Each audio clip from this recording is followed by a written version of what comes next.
we have the Festival of Lights event in Pokemon Go that is live right now, and I'm coming at you one day late, so I apologize about you, but there's been a lot of things going on in Pokemon Go, so today is really exciting because we're going to break down the top tip to make sure you guys are going on with this event at the same time as Litwick. So there's a lot going on. You know, we have brand new raids, we have just great things going in Pokemon Go, so I'm excited for this, so let's get into it right now. The Festival of Lights event is going to go all the way until Monday at 8 p.m., so we have a short period of time, but let's not let this event go to waste. There's going to be 4 bonuses going on during this event, which number 1 is going to be an increased chance of catching shiny Chinchou, which is really cool. Number 2, we're going to have 2 times catch XP, so if you guys are in need of XP, I'm going to give you the tips along with this video right now. You guys are going to want to catch as many Pokemon as possible, and preferably you'll be hitting excellent curveball throws on the first catch. So if it is a little bit of a red or an orange circle, either if it's red, I would use a golden raspberry. If it's orange/yellowish, I would use a regular raspberry, and make sure you get that extra XP because all the XP counts. Even if you're not going to be using lucky eggs, still catch that. It's a lot of XP. It goes much faster than doing raids, and it is totally free. So excellent curveball throws. If you guys do want to know how to throw a curveball, check out the video up here and get after those throws. Next one is going to be 2 times catch candy. So if there's any Pokemon out here that you do need any candy for, you're going to want to get it. And then there's going to be 2-hour incenses going on during this entire event, which I love having extended incenses or lore modules. I just think that it brings about so much more excitement to these events, and this is going to be what's going on here. So I hope you guys are excited about this too. And as far as the Pokemon Go debuts, we have Morelull and Shiinotic. Okay, so these are the 2 Pokemon that are going to be coming out. It's a grass and a fairy type combination. As of right now, it is still not ranked in PV Poke, so once that ever does come about, and if it is actually relevant, I will go ahead and update you guys, which is kind of surprising, but it is currently not ranked yet. Which then leads us into the wild spawn. So we have Pikachu. Pikachu is an easy Pokemon. If you're not to level 50 yet and you want to get a Pokemon and level it up all the way to level 50, even though there are better Pokemon to do, it's very easy to acquire XL candy for Pikachu. So it might be one that you're interested in, even though there's obviously much better ones to use. And since we've had a lot of calm days with XL candy availabilities, you guys should have Pokemon such as Dino, such as Gibble, and other Pokemon to be able to go ahead and level up with. But let's not overlook that Shiny Pikachu is out. We also have the Shiny Vulpix that is out. Vulpix is a decent Pokemon in Ninetales, but nothing too incredibly crazy for GBL or for a meta attacker. And then we have the Magnemite. Magnemite going into Magnezone is relevant, not super much, more in the Shadow form, in the Great and the Ultra League. And in the Master League, it's not super relevant either, but it's a Pokemon that is an electric and a steel type combination. And if we do know anything about steel types, it does add in a lot of resistances, but that Pokemon is definitely going to be double weak to ground. And then we have Chinchou, which has a shiny. Increased chances for this one, which actually goes into Lantern, and Lantern is a GBL relevant Pokemon. It's going to be ranked 28 in the Great League with Spark, Surf, and Thunderbolt. 100% IV for PvP is going to be a 0-13-15 for the Chinchou. And then after Calm Day, Litwick that is spawning will have the potential to be shiny. We're going to have Litleo that does have a shiny. The one thing I'm going to point about the Litleo is that if you can get the shiny male, that is the rarer of the 2 shinies. So that is definitely something to hunt out for if you are a rare shiny hunter. And then we have Helioptile, we have Dedenne, and then we have Morelull that are going to be spawning. And then we have some rarer spawns going on as well, which is going to be Galarian Ponyta and Toga de Maru. So in here, I mean, yeah, you could maybe use Galarian Rapidash. It's not the best Pokemon, but what I would suggest doing is getting that shiny, because typically in the past it has been paywalled behind 7-kilometer eggs, behind raid battles and things like that. When it ever is spawning in the wild, that is the time to hunt it, and now is going to be the time. Toga de Maru, not super relevant either, which is okay. So we have semi-decent Pokemon in here, nothing that really stands out, no GBL incredibly crazy Pokemon, even though Lantern's pretty good. And beyond that, as far as meta attackers or mega Pokemon, nothing really going on here. And then we have the Incense going on as well. That's going to attract some more Pokemon. So we do have the Alolan Geodude, we do have Blitzle, we do have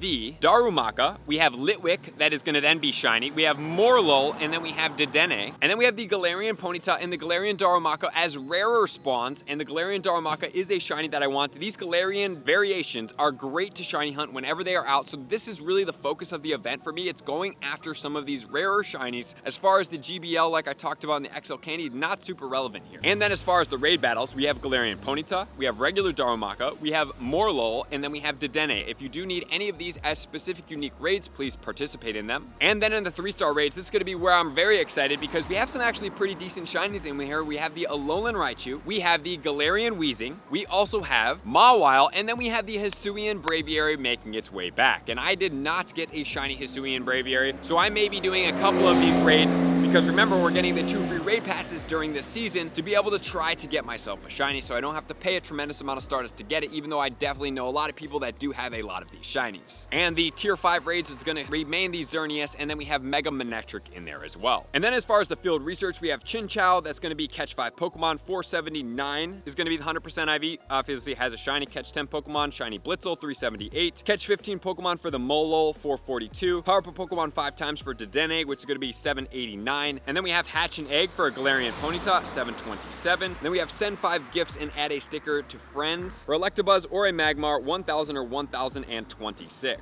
So as far as the field research, nothing too crazy in there. I would definitely suggest going after the Galarian Ponyta, which is then going to lead us into the final research quest line of this event. Catch 25 Pokemon for 25 Pokeballs, hatch 2 eggs for a Morelull, make 15 nice throws for 20 Great Balls, make 10 nice throws for 10 Ultra Balls, helps for Comday, make 5 nice throws for 10 Pineapple Berries, use 10 berries to help catch Pokemon, which is going to be a Dedenne encounter. Then we have the Galarian Ponyta and 2500 XP, and remember that Galarian Ponyta can be shiny. Then we have catch 25 Pokemon for 25 Pokeballs, walked 5 kilometers for 3 Golden Raspberry, evolve 3 Pokemon for a Chinchou encounter, make 10 Great Throws for 20 Great Balls, spin 25 Pokestops for gems for 3 Silver Pineapples, take snapshots of 10 different Wild-type Pokemon, and we're going to get a Litwick, and that's the Sparkler pose is going to be there with 2500 XP. Okay, so that's going to be it for this event. Nothing too crazy, no hidden Stardust, but the biggest thing takeaways of this event are going to be shiny Chinchou and the XP. Don't overlook that XP. You can make it the best for you, and you can get a lot because you have a grand total of 4 days. When you see this video, you have 3 days for it. Do not overlook it. Go after it. Play Comday and keep playing afterwards, because just remember, when you're in the rhythm with Litwick and you have this excellent curveball throw dialed in, once you do those raids, it will spawn more Pokemon, and then you have more chances to be able to get this Pokemon in Pokemon Go. So thank you guys for tuning in as always. To all of my likers, commenters, subscribers, Patreon members, everybody takes their support, subscription, and participation to X level, and see you guys out in the next video. Peace. I want to take this time to thank everybody who supports me in every facet. It means the world to me, and an extra special thank you to all my Patreons. I greatly appreciate the extra support to continue to allow me to pursue Pokemon Go full time, allowing me to create my daily video uploads in the most timely fashion for everyone's benefit. Plus, I get the amazing experience of sharing my creative processes behind the scenes and raiding all around the globe with select upper tiers. Thank you everybody for being a part of the Trainer Club. You all mean the absolute world to me, and I will see you guys out on the next video.